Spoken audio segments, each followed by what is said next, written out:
Salut, c'est Olivier. Dans cet épisode, c'est quoi un séquentiel ?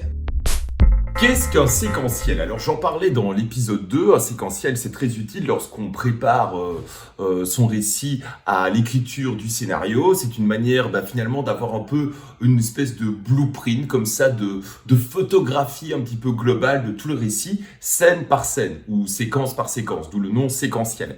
Alors c'est un outil qui est très très pratique parce que lorsqu'on commence à développer son histoire, on commence à avoir des idées de scène, on commence à avoir une idée de la trame, on commence à avoir une idée des personnages qui vont évidemment contribuer à l'histoire, à commencer évidemment par son protagoniste, par son héros.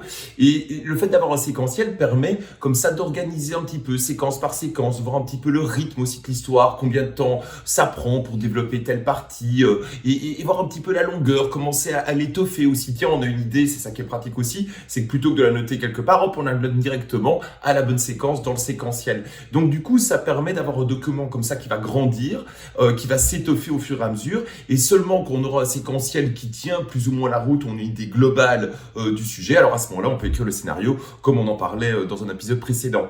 Alors, le séquentiel, il peut se présenter de plusieurs manières. On peut, par exemple, faire simplement un document, mettre séquence 1, nanana, séquence 2, nanana, séquence 3, etc.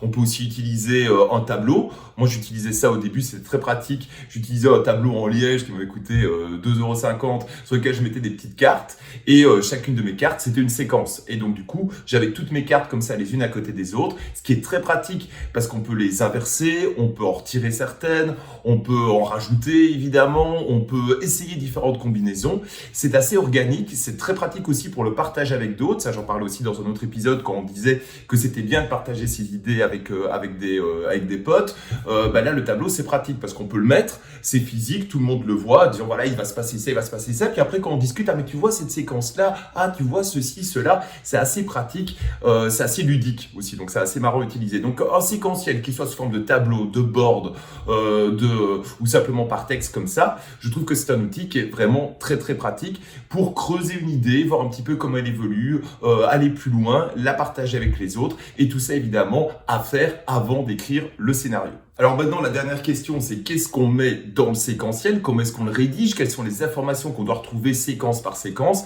Alors là, c'est évidemment un peu libre à chacun de trouver sa propre recette, celle qui fonctionne le mieux. Moi, je pense en tout cas que ce qui est essentiel, c'est de retrouver le fameux trio dont on parlera dans d'autres vidéos, c'est-à-dire le protagoniste, son objectif et les antagonistes. Donc en gros, que veut une personne au sein de cette scène-là et elle est confrontée à quoi pour l'obtenir ? Voilà, si on a déjà ce sentiment de ce que va générer la scène en termes de conflits, d'informations, de ce qu'on va apprendre sur les personnages, sur la progression de sa quête, sur les différentes avancées, je pense qu'on a déjà une bonne base pour écrire une séquence. Maintenant, évidemment, tout ça est libre à chacun, libre à tout le monde de rajouter, par exemple, des idées de dialogue, de rajouter du storyboard, donc c'est-à-dire l'environnement qui est autour des personnages, certaines descriptions, etc. Même quelques mots pour ne pas les oublier ou simplement parce qu'elles ont une signification importante dans le cadre de l'histoire. Donc encore une fois, il ne faut pas être trop restrictif, mais il ne faut pas non plus être trop long parce qu'une fois de plus, l'objectif du séquentiel, c'est de rester souple.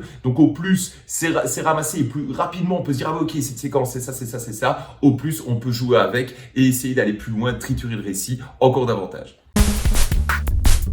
Merci d'avoir suivi cet épisode. Abonnez-vous pour en recevoir régulièrement des nouveaux. Et puis n'hésitez pas à liker, partager ou encore commenter. Salut!